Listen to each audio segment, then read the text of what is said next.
युद्ध प्रश्न सोडवत नाही, नवीन प्रश्न निर्माण करतं. या युद्धात भरडली जातात महिला, मुलं आणि वयोवृद्ध माणसं. हीच बाब अनेकांना खेचून नेते युद्धभूमीकडे. अशी माणसं युद्धाच्या जखमांवर उपाय करण्यासाठी धडपडत राहतात. अशा माणसांपैकी एक डॉक्टर भरत केळकर. त्यांचं पुस्तक doctor on a war front.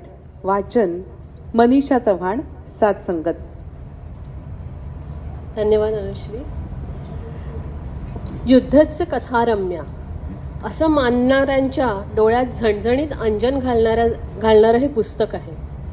युद्धाचा काहीही भाग न झालेले, केवळ काठावरून युद्धकथा ऐकणारे आपण आणि याविरुद्ध युद्धात आयुष्य होरपळलेले युद्धग्रस्त यांच्या दरम्यान कटू अनुभवांची खोल काळोखी दरी आहे. याशिवाय एक तिसरा गटही आहे. हा गट स्वतः सुरक्षित आणि संपन्न आयुष्य जगत असला तरी इतरांची दैन्यावस्था पाहून अस्वस्थ होणारा आणि त्यावर आपल्या परीने उत्तर शोधणारा असा आहे. लेखक डॉक्टर भरत केळकर याच गटात मोडतात. त्यांना जेव्हा मानवतावादी तत्वांवर चालणाऱ्या शांततेचे नोबेल पारितोषिक मिळालेल्या मेडिसिन सान्स फ्रंटियर्स MSF म्हणजेच डॉक्टर्स विदाऊट बॉर्डर्स या संस्थेविषयी समजलं, तेव्हा हे काम करायलाच हवे असा त्यांनी निश्चय केला. रेडक्रॉसबद्दल आपण ऐकलं आहे. MSF ही संस्था रेडक्रॉसपेक्षा जरा वेगळ्या तत्वांवर चालणारी आणि साधारण त्याच प्रकारचं काम करणारी जागतिक संस्था आहे. पराकोटीच्या नकारात्मक परिस्थितीत, मग ती भूकंप असो, महापूर असो, महामारी, दुष्काळ अशी नैसर्गिकरित्या निर्माण झालेली परिस्थिती असो, वा युद्ध, नक्षलवाद, वांशिक दंगे अशी मानवनिर्मित असो, MSFच्या वटवृक्षाची सकारात्मक पारंबी तिथे पोहोचते. अर्थातच MSFला डॉक्टर्स, सर्जन्स, परिचारिका, मदतनीस यांची सतत गरज असते. परंतु त्यांच्या निवडीचे निकष अत्यंत काटेकोर आणि कठोर असतात. कार्यकर्त्याचे शिक्षण, कौशल्य, अनुभव, शारीरिक क्षमता, धैर्य, निर्णय क्षमता याबरोबरच त्याच्या आयुष्याच्या साथीदाराची परवानगीही आवश्यक मानली आहे.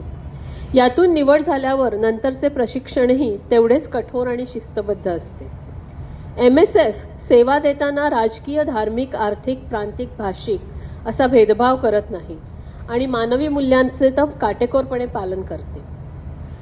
नाशिकमध्ये स्वतःचं हाडाचं रुग्णालय चालवणाऱ्या डॉक्टर केळकरांची ऑर्थोपेडिक सर्जन म्हणून या सर्व निकषातून तावून सिलाखून निवड झाल्यावर दर 2 वर्षांच्या अंतराने सिरिया जॉर्डन बॉर्डरवर रामथा येथे, येमेनमधील तैज येथे आणि इराकमधील मोसूल येथे त्यांच्या नियुक्त्या झाल्या.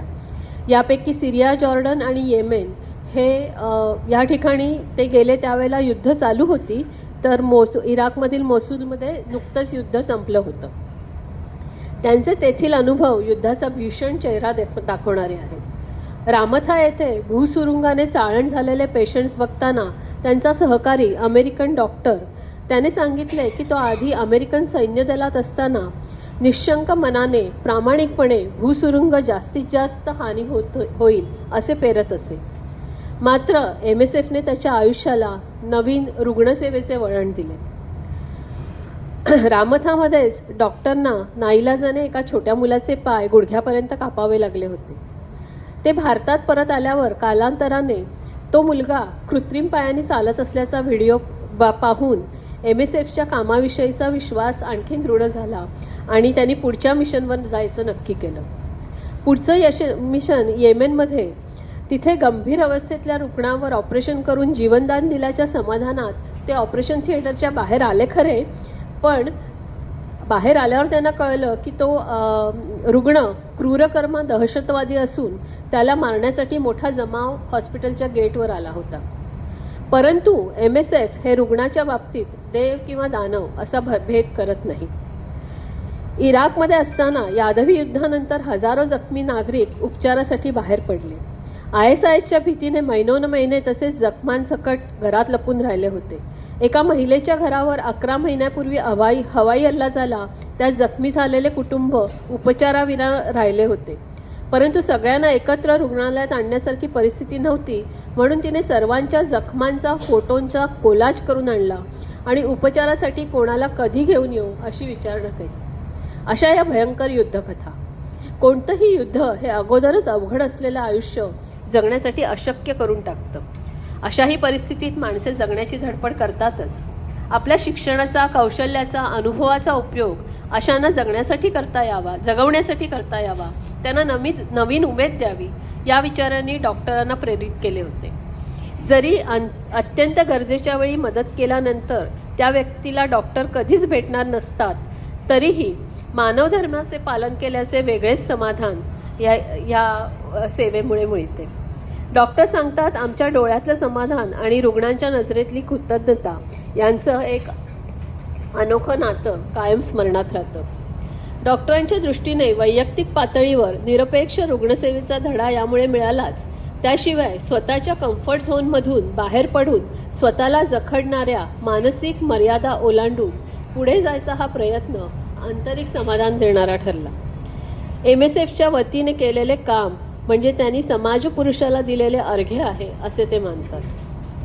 धन्यवाद.